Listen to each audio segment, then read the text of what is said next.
Shishi Kodinjaya Maya Pashashikija. Shishi Radha Namadana Kita. Lila Mita Shilapapa Pujai. Tuesday.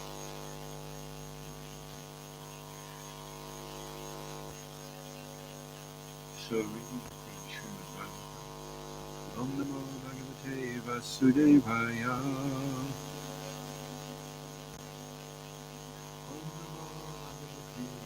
Vasudevaya.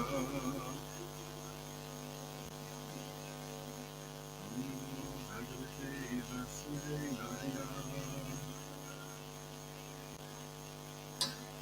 So reading Srimad Bhagavatam, Canto 7, this is chapter 4 entitled Hiranyakashipu terrorizes the universe. And text 19.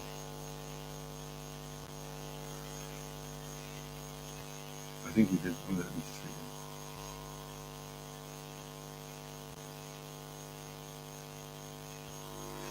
No, it doesn't do this one.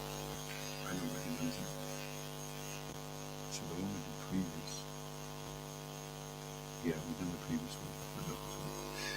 Sa itam lejitam.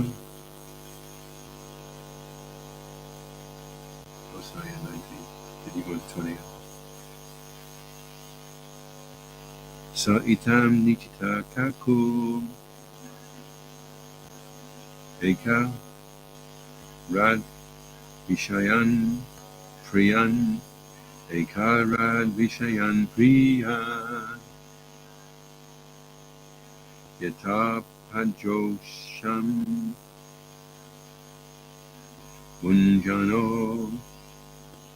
Yato pajosham bunjano. Tatripyad Ajitendriya Natpriyad Ajitendriya Sa itam nijita kaku Ekarad vishayan priyan Yato pajo yasham bunjano Natpriyad Ajitendriya Sa itam nijita kaku Ekarad vishayan priyan Yato pajoya sampunjano Natpajat achitendriya.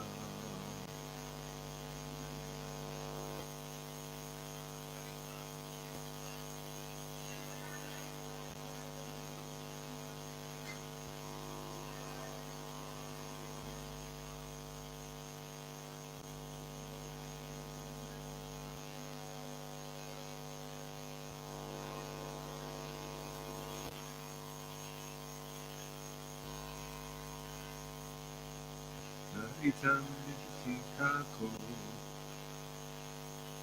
Ekarad vishayan priyan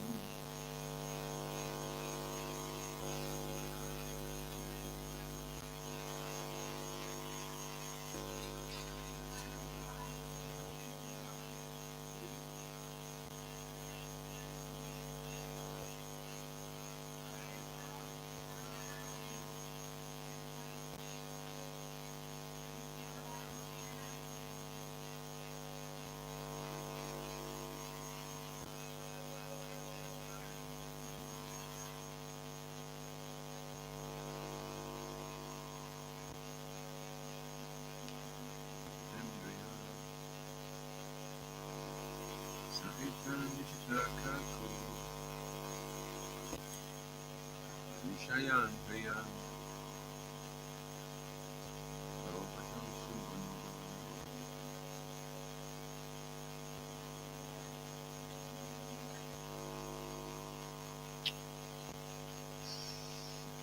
Saha Hiya Nikashipo Itam thus Nirjita conquered Kaku all directions within the universe. Ekarat, the one emperor of the whole universe. Vishayan, material sense objects.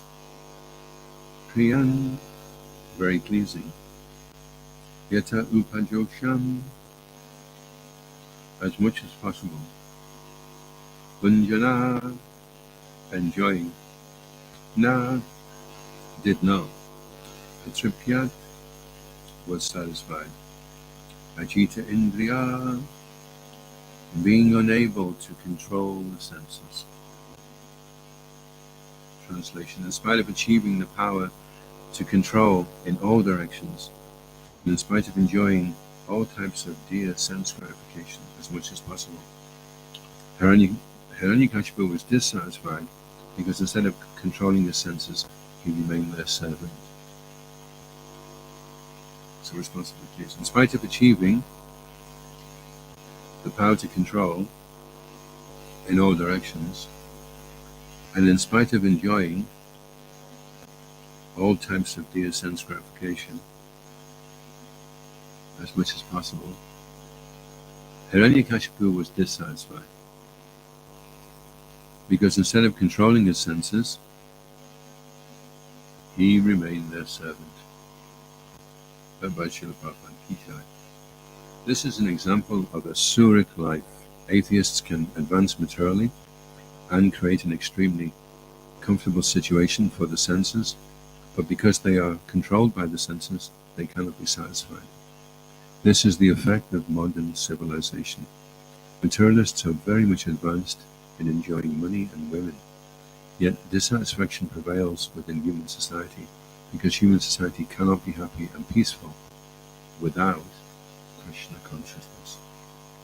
As far as material sense gratification is concerned, materialists may go on increasing their enjoyment as far as they can imagine. Because people in such a material condition are servants of their senses, they cannot be satisfied. Hiranyakashipu was a vivid example of this dissatisfied state of humanity. Om Jnana Timirandasya Gananjana Shalakaya Chakshundaritam Jana Tasmat Shri Gurave Namaha Shri Chaitanya Manopistam Stapitam Yena Bhutale Swayam Rupa Kadamayam Dadati Swapadankita Jaya Shri Krishna Chaitanya Prabhu Nityananda Shri Advaita Gadadha Shri Vasari Gaura Bhaktarenda Hare Krishna Krishna Krishna Hare Hare Hare Rama Rama Rama Hare Hare Vanchakalpatarubhyascha Kripa Sindhubhyeva Panitanam Pavanebhyo Vaishnavebhyo Namo Namaha. So Srila Prabhupada ends the purport very heavily.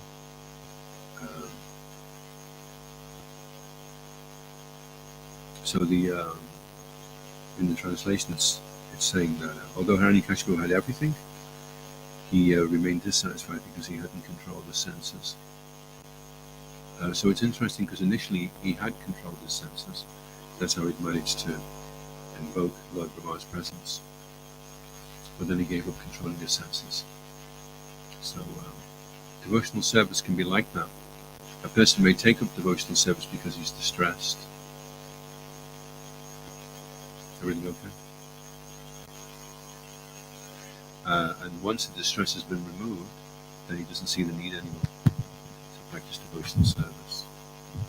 So maybe, it's very easy when you're suffering to decide you want to give up material life. And so you come to Krishna consciousness on the rebound, like being on the diving board. You jump on the diving board, it gets really, really bad, and then you spring up to great heights. But unless when you spring up to those great heights, you find some way of establishing yourself there, you have to bounce back down onto the diving board to be able to spring up again. So Hiranyakashipu performed all types of austerities, controlled his mind. I mean, you have to control your mind to stand on your toe for 10,000 years. Even we're practicing Krishna consciousness, are we able to control our mind as well as Hiranyakashipu could control his mind? He was like in a different realm. He had the whole universe under his control. That means you have to be very, very powerful to be able to do that. We're struggling to stay away from class, with the mind controlling the entire universe. And the thing about controlling the mind, it's quite funny actually. You can come up with all kinds of fancy philosophies, but basically it just comes down to one thing. You either can or you can't. You can come up with all kinds of fancy philosophies, but some people just can't sit still because their minds are so uncontrolled. And then if they sit down to try and chant japa, they become distracted very easily. If you look at the japa period in an ISKCON temple, first half an hour is great, everyone's in there, everyone's chanting. Then after half an hour, some of them start to get up to walk around because they start to feel sleepy. Another 15 minutes, and here and there the phones are coming out. It's not to do a few texts. Come another 15 minutes, some of them start to leave the temple and go and gather in the corridors and have conversations about really, really important things, which were important in chanting japa. And then come 5 to 7, there's no one in the temple, apart from a couple of stalwarts, one of those is sleeping. And then, just as the curtains open, everyone comes piling in.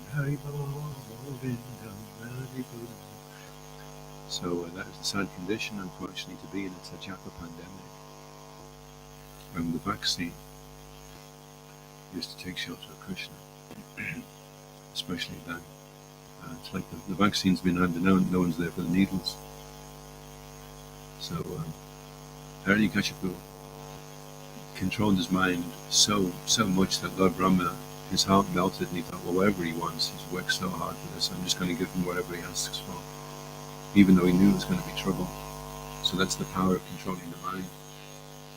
What to speak of controlling the mind for the right thing, even if you're controlling the mind for the wrong thing, you'll get the blessings of all the great authorities in the universe.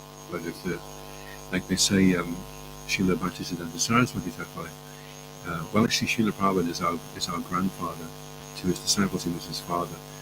And Srila Prabhupada would say that the grandfather was even more affectionate. So then if you go further along the Parampara, then you have Bhaktivinoda Thakur, and he's like our great. So then, and then the further back you go, then you come to Lord Brahma, the head of the Sampradaya. So then his heart is really melting. But you see, as the Jiva is struggling in Kali Yuga, try and spread the Sankirtan movement. So that's how we get the blessings, by invoking. In fact, Bodhijam Guru was saying the secret of Krishna consciousness is to make the heart of an advanced devotee melt. If you can do that, then you're correct. So that's the austerity that we're performing. The austerity of invoking compassion and love. And if we don't get that, if we're not able to do that, then no matter how hard we try, no matter how much we petition and how much we politic, we'll disconnect from the mercy. And it'll be very difficult to attend the morning program. It'll be very difficult to chant our rounds. It'll be very difficult to follow the four breakthrough principles. All these things are very easy when you're in the slipstream of devotional association. And then when you leave that association, then there you are, face to face with your false ego, your conditioning, and the three modes of material nature. And the modes of material nature are like waves, and ISKCON is like a ship that's inside those waves.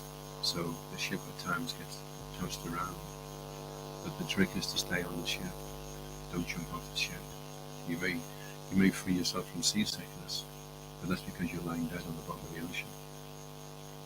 So it's not really solving the problem. I don't feel the noise anymore now. I just do what I want, get what I want, and everything's fine. Okay, when you're dead spiritually, then my friend. So this is Asuric life. Asuric life is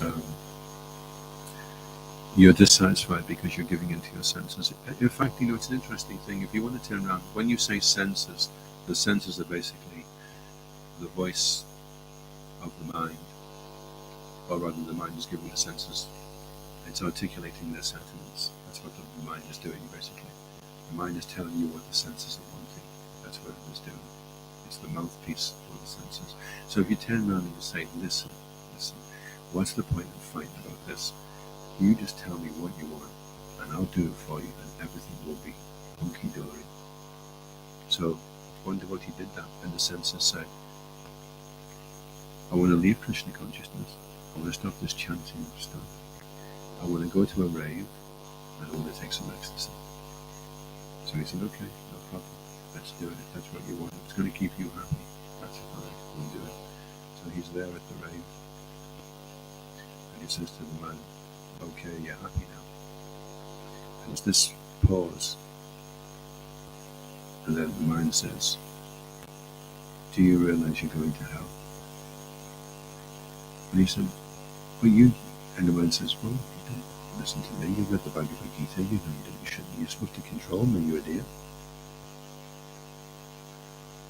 So the mind will complain whatever you do. You're damned if you do, and you're damned if you don't. So you may as well be damned if you do, because if you do, then you'll do the right thing, and if you don't do the right thing, then the mind will damn you anyway. The mind won't pat you on the back and say, that was fantastic. No, we've done everything wrong. We've broken everything. I'm so happy with you. I'm so pleased. They'll say you're a failure. In fact, they say if you keep listening to the mind eventually says, commit suicide. That's basically what the mind will say. If you keep asking it, well, what should I do now? Well, what should I do? Eventually I'll say, well, look, you're a waste of space. You've listened to everything I've said. You've never controlled me. Just jump out the window. That's what the mind will. That's our friend, the mind. So when Krishna is saying it's the greatest enemy, it's not optional that, I wonder if well, maybe I don't want it to be my friend, but it doesn't have to be my greatest enemy, does it? Well, that's your two choices with the mind. It's either your best friend or it's your worst enemy. So you should be thinking, well, I don't think I want to kill myself. I'd like to hang around and make some use of my life. Okay, then you better make the mind your friend. When we're talking about controlling the mind, we're training the mind in such a way that it will only give us positive affirmations. Anything unfavorable, we're not interested. You just tell the mind, okay, just forget that. We don't want to go down that road. Say something nice, say something favorable. And as we become deeper in our absorption in Krishna, then the mind becomes more ineffectual. If you ever try chanting a lot of rounds on in one go, you'll find that the mind, its voice reduces to like a little squeaky voice. It's just like, do you think we could have a cigarette? No. Okay, sorry, I didn't mean to say that. I don't know why I said it. I'm sorry. So that's the way we want the mind. We want it to be just like a little squeaky voice. We'll just say, will you shut up? It's just so stupid. And just brush it aside, But if our chanting is not so good, then the mind is very loud. I want to do this and that's it. Okay, just do it. Get a cigarette, smoke it. I don't care. Smoke it. So then we want to push the mind further away. Once so that the mind is like a little trickle, and we're on the bottom of the ocean bed, and we're kind of aware that there's some of our cigarettes going on there, but we're so down on the bottom of the ocean, we're so deep in our absorption in Krishna, that we're just kind of semi-conscious of some trickle, some insignificant desires fluttering in, and that's it. So the challenge is, can you get deep into the ocean? Every time you hear the Maha Mantra, you go a little bit deeper. Hare Krishna, Hare Krishna. Can you do it? Can you hold on to that sound vibration without anything interrupting it? Hare Krishna. Can you focus? Can you pay attention? Or is your mind distracted consistently, constantly? Which is a reflection of what your japa was like. If you can't get absorbed in japa, then everything you do, you can't get absorbed. And if it's not absorbed, it can't be devotional service. Devotional service is when you do with everything you've got. That's devotional service. If it's slapdash, they say that Krishna consciousness can solve every problem. But not sloppy Krishna consciousness, not inattentive Krishna consciousness. Because inattention becomes an insult It's an insult to the Bhagavatam that you're reading. It's an insult to the person who's giving the class. It's an insult to the holy name. You're being inattentive. It means you're undermining its importance. And then inattentive chanting is also called pramada. It means madness. It's an insane strategy to conduct with just. And all it really shows is you have a continual offensive nature. You're maintaining an offensive nature by that inattention. You transition from namaparad to namabhas when you're prepared to give everything to paying attention. That's the clearing stage. If you don't come to the clearing stage, then your japa is namaparad. And namaparad doesn't give you any spiritual advancement. All it does, or can do, is fulfill your material desires. You can chant namaparad millions of lifetimes, and you'll get anywhere. And so, sooner or later you think, okay, that's it, I've had enough, I want to wake up now and pay attention, and I want to take this chanting seriously, and then it goes namabhas. Then you can clear, then you can come to Shuddha. First stages of Shuddha are you're feeling affection for the name, you're feeling gratitude, tears are coming to your eyes when you're chanting. That's Shuddha starting to clear. If you don't get that, you're wasting your time. You've missed the boat. You're not making progress. Even if the progress is just you're only smoking 1 cigarette less a day, even if that's the only progress, if you're making progress, then you'll have a taste. The taste in Krishna consciousness is making progress. And once you get a taste for the taste, then you'll lose the other taste, because it's such a special taste. But the challenge is, can you get that taste? Can you get to the clearing stage? No, alas.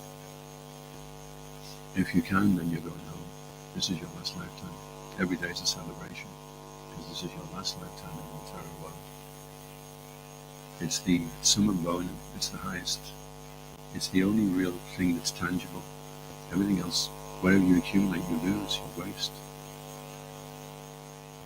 And it doesn't really exist, isn't it? Krishna says that. Wherever there's no endurance, then it doesn't exist. And where there's no cessation, that is what exists. So the only thing worth investing our time in is becoming absorbed in Krishna consciousness. Any questions or comments? Yes, Haribol.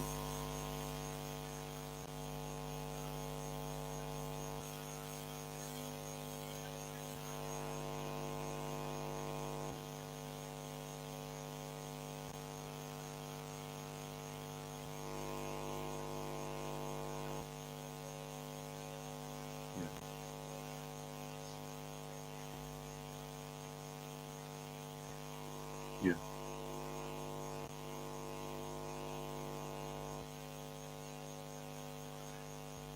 Well, what happened was he was controlling his senses, but then he chose not to control his senses.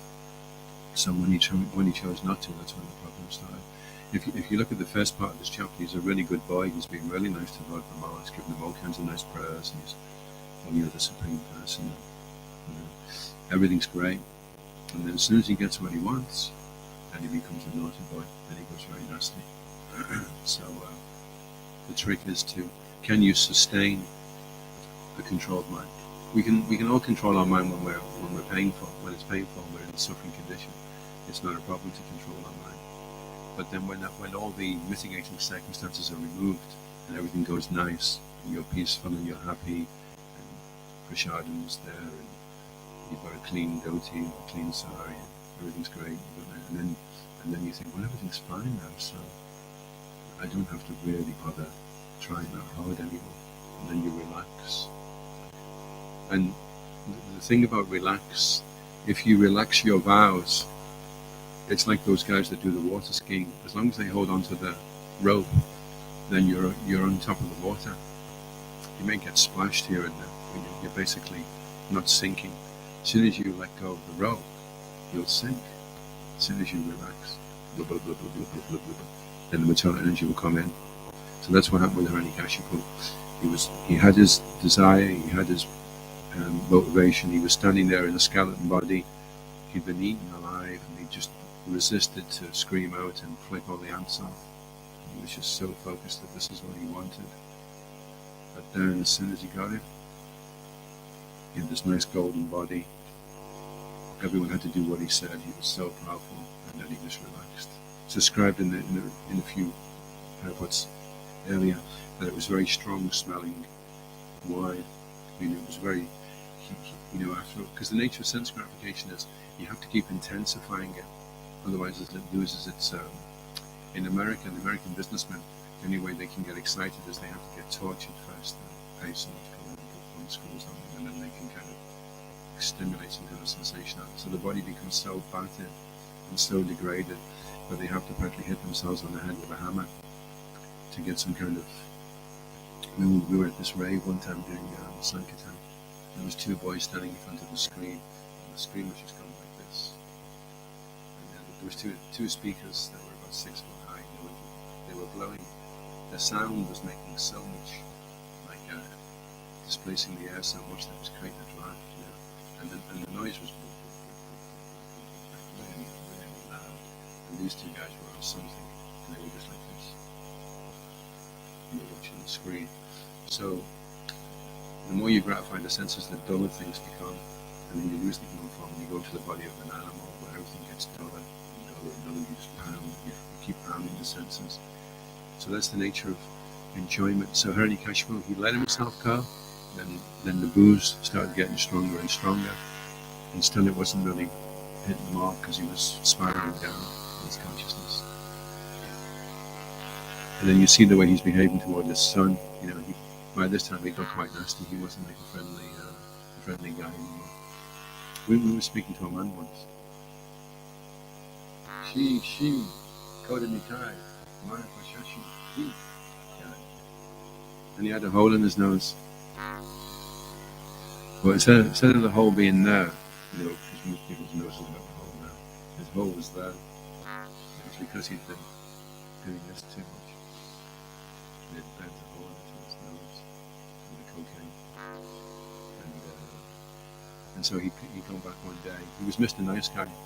And then one day he just snapped and he went back and he beat his wife with that much he dislocated her arm.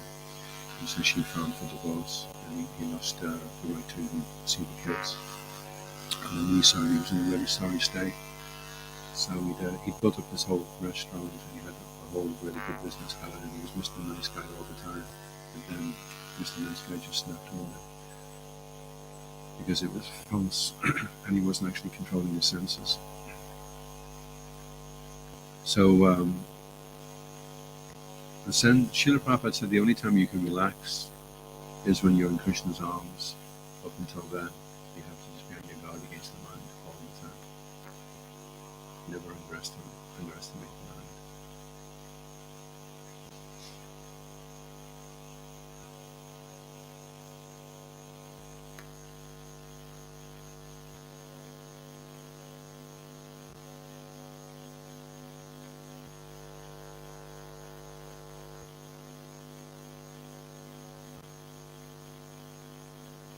Yeah.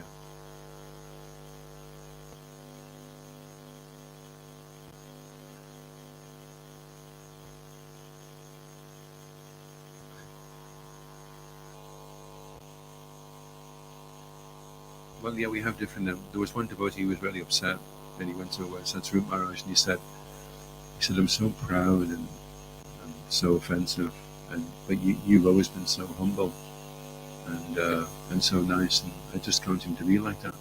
So Satsvarup Maharaj says, "Well, I was like this before I became a devotee. I've always been like this. This is just my nature. So I'm using it in Krishna's service. So you have your nature, so use it in Krishna's service.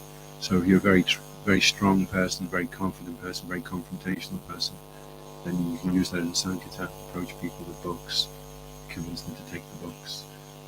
In one way or another, you find what your nature is, and you find out you can use that in Krishna's service."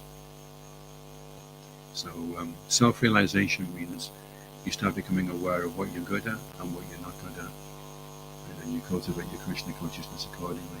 Don't try and be a square peg in a round hole. Accept what you are, that this is what you've been given. You've been dealt this hand of cards. So that's the deal you've got, and you just work out best how we're going to engage this nature in Krishna's service. And also you're aware of what your weaknesses are. where your Maya is, what you're attracted to, and you have to protect. I remember reading one time, success is not fighting temptation, success is avoiding temptation.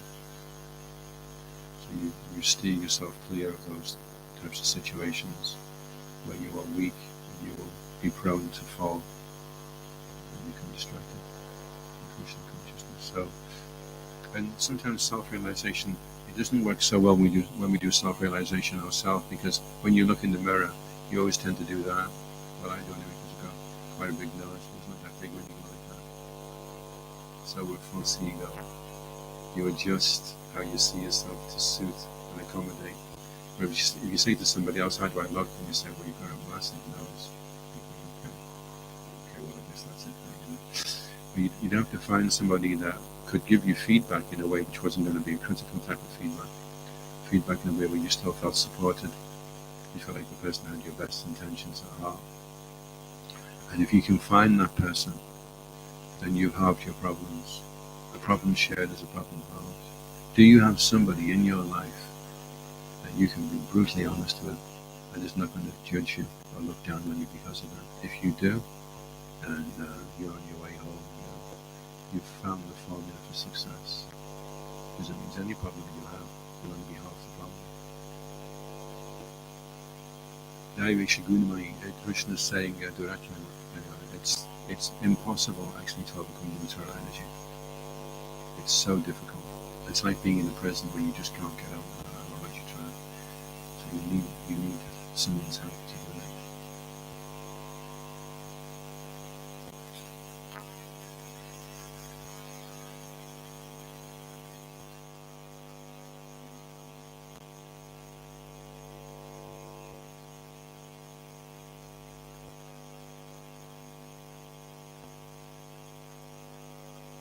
Yeah.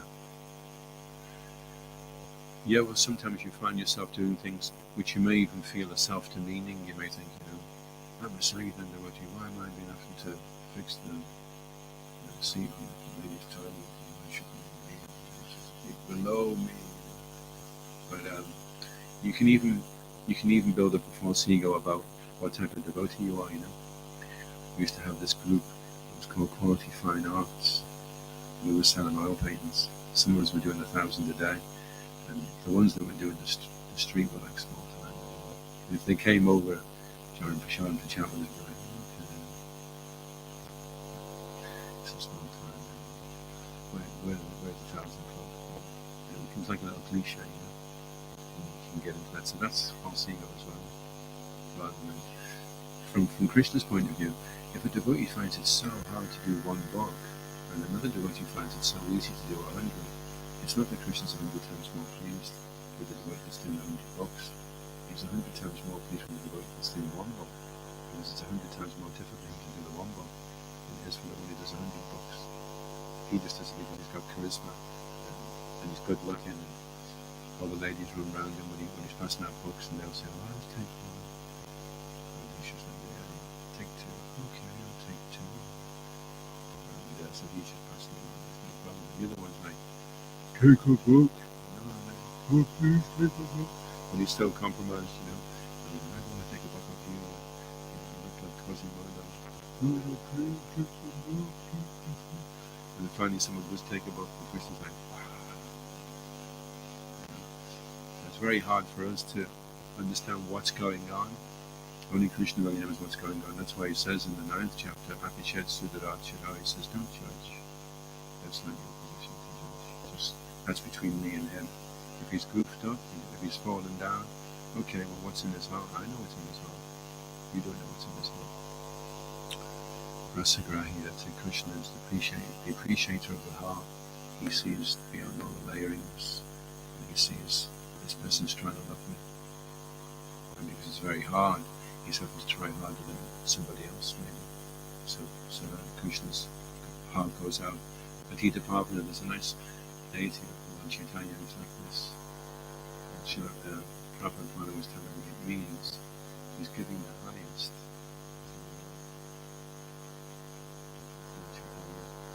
So the more falling you are, then the more Lord Chaitanya will want to save you.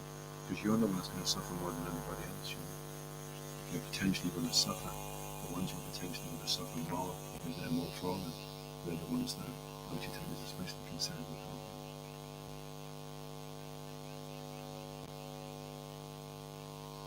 Any other questions? It's self-realization. It's not everybody else's realization.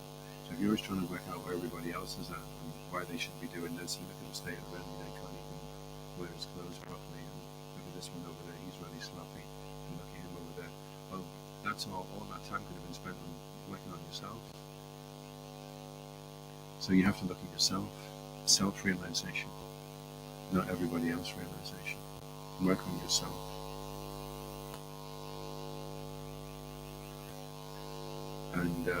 And you'll find that if you do look at yourself, Bhaktisiddhanta says that if you become misguided and obsessed with somebody else's faults, then immediately introspect and find faults with yourself.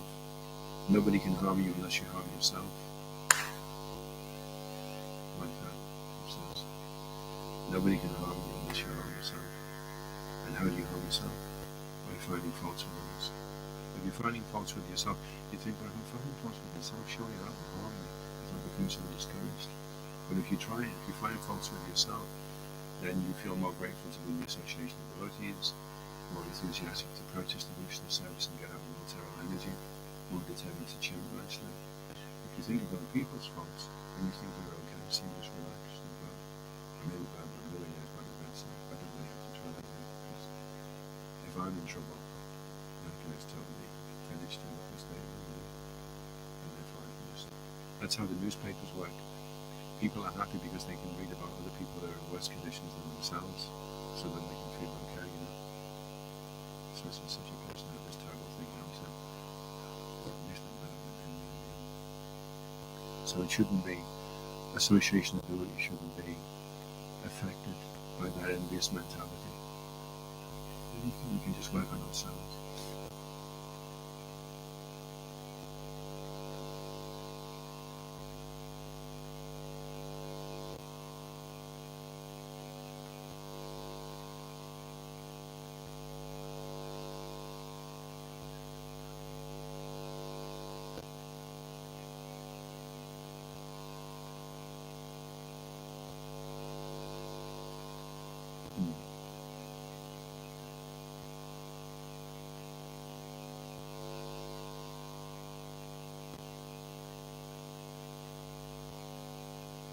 Well, it may initially be good, but you have to see where is it going to lead to, because it will permutate into something else which may be more sinister. Like everyone's out distributing books, and because we have the competitive nature, then we're trying to try harder to do more books. So it's very result orientated, and because we have a fruitive nature, then Lord Chaitanya has used this book distribution to engage us. So we're focused on numbers, competing with each other, and that's nice. But then if it leads to some other attitude coming in, that because I do 10 times as many books as them, that means I'm 10 times as advanced, 10 times more important, 10 times more valuable. So we have to avoid that. Well, when you're dealing with the deities, Nrsimha Kavach was saying, cleanliness and punctuality, and always treat the deities like a person. So we can apply that in any field, actually, not just on the altar, but anything that you're doing. Treat Krishna like a person, a conscious person who's aware of what you're doing, and make that your main focus, and then everything else will automatically align if you do that. Otherwise, you can get different types of Maya. You can get Maya, but you can also get Krishna conscious Maya. You notice that. You can have Maya, where everyone knows it's wrong and will put the cigar out. And then it can be Krishna conscious Maya, where it seems like it's really Krishna conscious, but it's actually Maya, because it's got nothing to do with pleasing Krishna at all. It's to do with how you want people to see you. And then all these slokas, there's one devotee's going, do you know that sloka? Do you know this sloka? And after about the 20th sloka, this devotee said, do you know this sloka? He stopped me. because it was just over prestige. You have to be careful in Krishna consciousness because you do accumulate knowledge, and the knowledge is supposed to make you humble, but it doesn't necessarily do that. It can make you proud, and then you get Krishna conscious mind. One from you and one from you, yeah.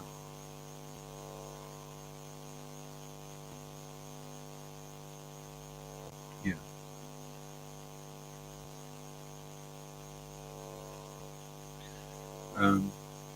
Well, you could choose to become discouraged. It's a choice. You could choose to become discouraged by anything, and you could choose also to be encouraged. There was one man. He was a neurosurgeon, and he earned like about £20,000 a week, top job. He said, how come you're? Oh yeah, and he had a brother, and his brother was a bum, just lived in the streets, And so they interviewed both sons because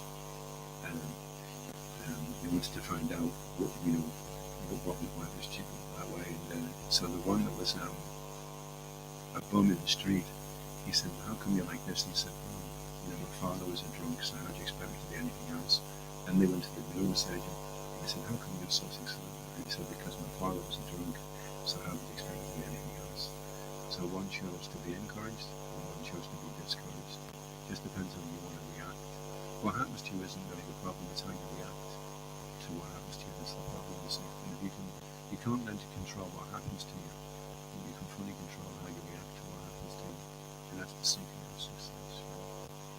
You can see some fault, and you can think, well, I'm going to try so much harder not to be like that. Sometimes you may catch yourself saying something, and you realize after that was really bad. The person's really discouraged, and then you think, I'm never going to do that again. And so then you're encouraged because now you know what to do that again.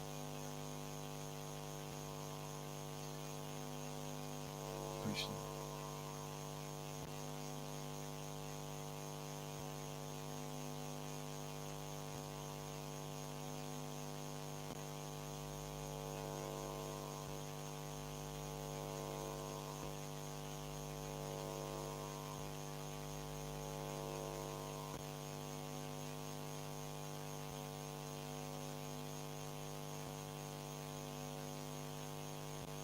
But it would depend, yeah. It would depend whether you got free from you came to Krishna consciousness on the rebound, you got free from all your sinful reactions, and then you decide like I'm going to roll back in the mud again, and then I can just do that again, and I'll just do that, and I'll just do that again. So that it becomes devious and exploitative, and Krishna may still be very kind with you, but you're taking a risk now. And one of the principles is no gambling. So it doesn't just mean putting £2 on the lottery. It also means trying to follow fast one on Krishna and not sure when it's going to happen. On the other hand, if you're sincerely trying and there's some difficulty, there's some weakness, but you get straight back up and try again, then that melts Krishna's heart to see somebody trying like that, sincerely trying. Even though the child can't walk and it falls down, it's trying to walk. So the parent understands that this is part of the walking process. Part of the chanting process is you have to chant Namah Parad in the beginning to realize that this is not good. And you have to kind of go through that stage. You can't say, I'm not going to chant Namah Parad, I'm just going to go straight to Namah Bas. When you get to Namah Bas is, you taste how bad Namah Parad is. And you realize you never want to chant like this ever again. There was one devotee that was chanting, and she was crying because she'd heard if you're chanting attentively, it's like throwing arrows in Krishna's body. He causes him so much pain. So she was crying. She was like, I don't want to hear what Krishna doing. And then Krishna came over to her in the temple, sat down and put his arm around her, and put his head on her. He said she could see that he had the dust from the pastures on his body. He just come out of the pastures because that's the kind of realize, Krishna's doing the same times. And he just put his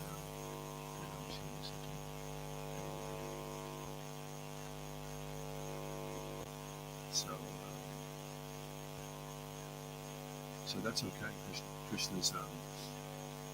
Krishna knows that we're trying, and And he knows that we're either sincere or we're not sincere. I mean, we actually all are sincere because we're all spirit soul. So deep down inside, underneath all the layers, we're in love with gold, pure sincerity. And the challenge is can we break through all the layers and connect with that, and then connect that with the holy name, connect with who we really are, and then connect with the holy name, and then not become distracted. If we're in good association, and we have somebody we can open up to, then we're reasonably safe. It's about as safe as you can get in the material world. Even on the road, there's sometimes accidents. And we just try to make a little bit of progress every day. We can make a little step toward chanting a little bit better. And there's always a taste there of Krishna consciousness. It's when we start sliding back on the slippery slope to we lose that taste. So we're always going to be pushing and trying. If you're pushing a boulder up a hill, you can't relax until the boulder's on the top of the hill. Otherwise you get crushed. So you may start off really enthusiastic because you don't realize how big the hill is. And as you come through some clouds, you realize the hill's like 20 miles. And you're looking how far you've got and how long it's taking you. And you're wondering whether you're going to make it or not. But you have to remember that as you go along, the quality of your service will improve and your ability to move up the hill will increase, and you'll simply go a lot faster and you'll cover a lot of ground. Once you start to become steady, the experience reach you, and so the wall will feel like it's made of polystyrene and you're just moving on. You'll be up the top there, you know. So don't let the mind trick you. I'll just finish with this last one actually. When I tell you this story, I guarantee you'll never forget it. And you'll never become discouraged once you've heard the story. So I don't have to give you the one because it's half-baked. You can skip it. You want it, you can tell you the story. Krishna consciousness is like going around the race course and all the different hurdles that you're going through. The first one is over 4 in the morning, the next one is 16 hours, the next one is 4 principles. And at first you're stumbling about, you're falling over the hurdles, but after a while you're on your horse and you start to get up in the morning, this is 16 hours, and you're catching it. And you start to get into it, and then you suddenly see a massive mountain, and the horse is freaking out. And you think, well, I can get before and this mountain's getting closer and closer, and you're just waiting to get smashed, and then suddenly you see that the mountain has an unusual surface on it. It's like a kind of canvas texture, and then you go clean through it, you realize it was just a painting. That's all it was just a painting.